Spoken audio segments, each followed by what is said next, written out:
Good afternoon to all, to this in conversation session of the second Southeast Europe and East Med Conference.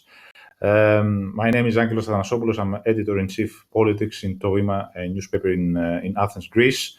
And I would like to welcome with us Mrs. Heather Conley, a senior vice president for Europe, Eurasia, and the Arctic in the Center for Strategic and International Studies in the United States.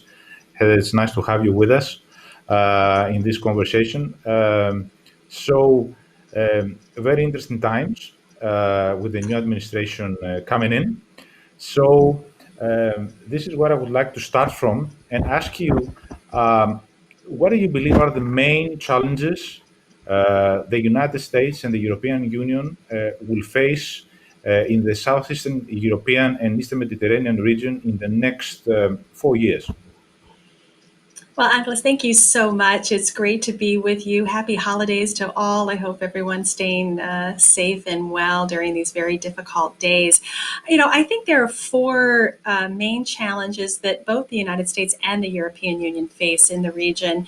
In sort of no particular order, but certainly the order that's pressing for me is Turkey's foreign and security policy in the region. We've really seen over the last several years a dramatic change in approach, military tactics, and that's causing a great deal of destabilization across the region. So that to me is a challenge. You've seen this week where Washington now has finally imposed sanctions against Turkey for its purchase of the S-400. So that, I think, in itself is one of the main challenges.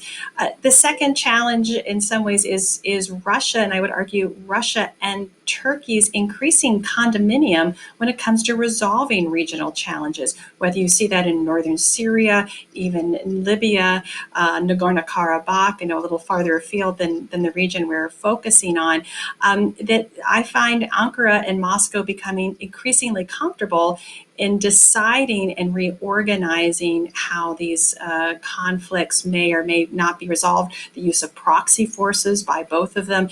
They're on opposing sides in many of those cases, but it seems to me that this is sort of a condominium that pushes the West out, and Ankara and Moscow making more critical decisions about the future of the region. China, of course, continues to be an important part of the conversation with China's growing economic infrastructure in the region, whether that's in the port of Piraeus or the port of Haifa in Israel. We're seeing that broader picture of Chinese infrastructure and interests that will continue to shape the region. We're certainly seeing that in the Western Balkans. I can come back to that later. And then the fourth challenge, I would argue, is the European Union itself. How deeply divided it is on addressing the challenges in Southeast Europe and the Eastern Mediterranean.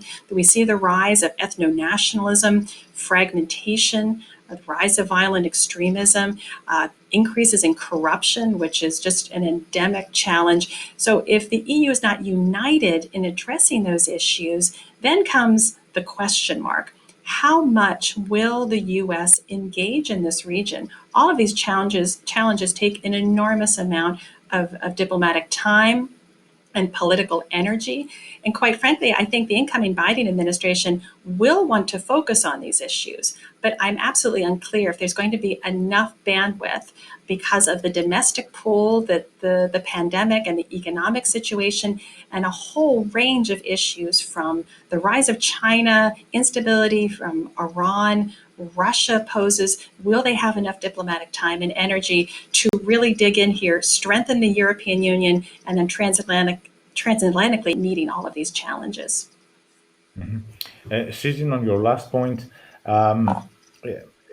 do you think that it's possible to have a division of labor between the United States and Europe in handling most of the challenges you mentioned? And we know that even the Obama administration was saying to the Europeans, you have to share more of a burden.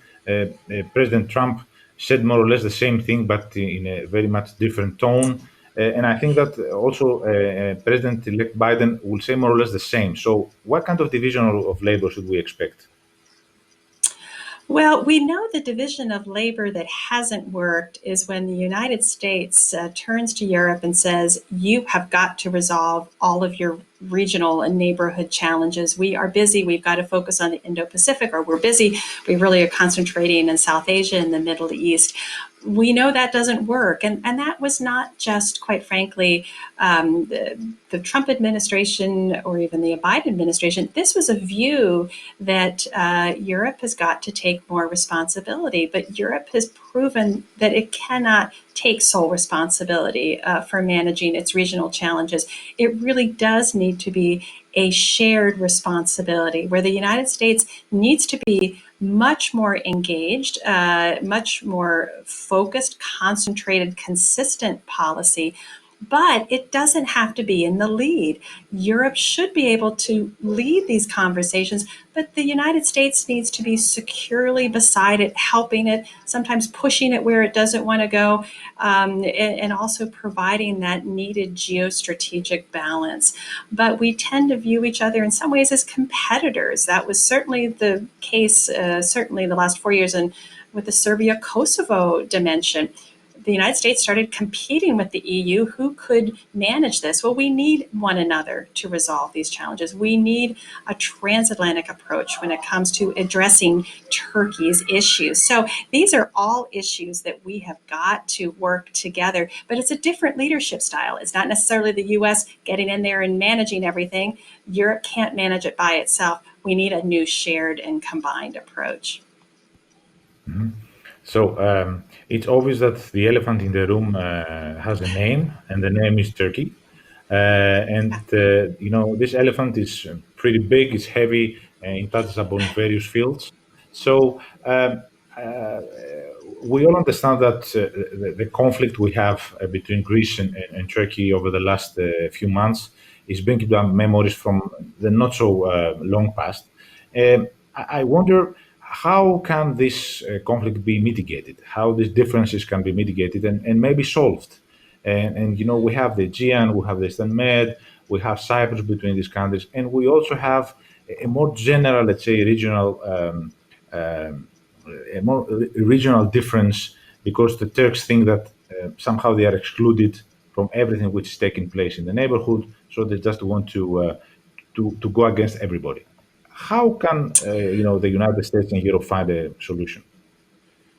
So you're putting your finger, I think, on one of the most fundamental challenges for the transatlantic relationship, and it's reconfiguring our policy approach towards Turkey.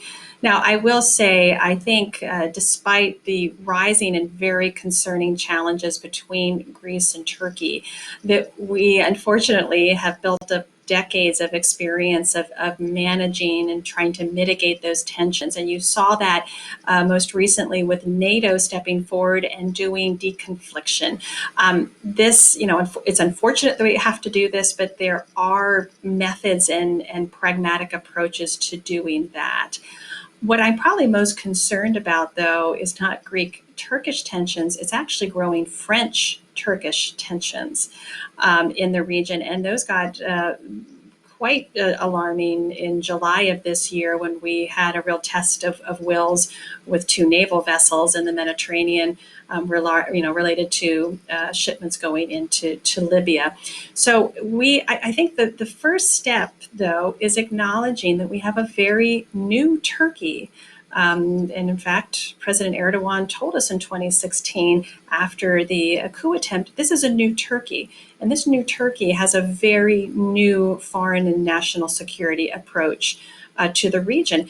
And we have to adapt ourselves and understand that new Turkey and provide hopefully very clear messages where behavior is unaccepted, and with accompanied by efforts to make sure that we assure Turkey that we want Turkey to remain in the Euro-Atlantic family, but that does require commitment. So what you've seen over the last 4 years is the establishment of anti-Turkey coalitions.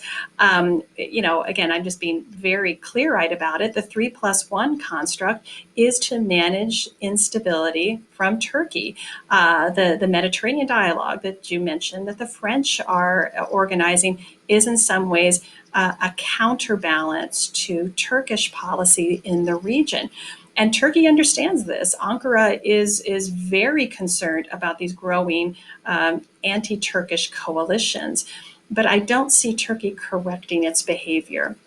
So we have in an incoming Biden administration an opportunity for the U.S. government to recalibrate its own policy approach and to do that in cooperation with the European Union, making NATO again a firm anchor for Turkey. But we also often be clear-eyed that Turkey may in fact be repositioning itself away from the Euro-Atlantic community. We can want Turkey to remain close, but it's their sovereign choice. And we're going to have to get our arms around the potential if they choose a different course. But I think we have a lot of work we need to do now, but the signs are very, very troubling that Turkey is now at a stage where it's making decisions and choices that will have lasting harm to its economic and security relationship with the Euro-Atlantic community. So this is important. We have to get this right. And of course, we have to do this in very close concert with our strong allies. We call them our anchor allies. Of course, Greece is one of them. Heather Conley, thank you so much. I'm sure that we're going to have a very busy 2021. I would like to wish you a Merry Christmas and a Happy New Year, and let's hope for the best. And thank you for joining us today for the second Southeast and East Med Conference. Thank you. Thank you so much. Happy holidays.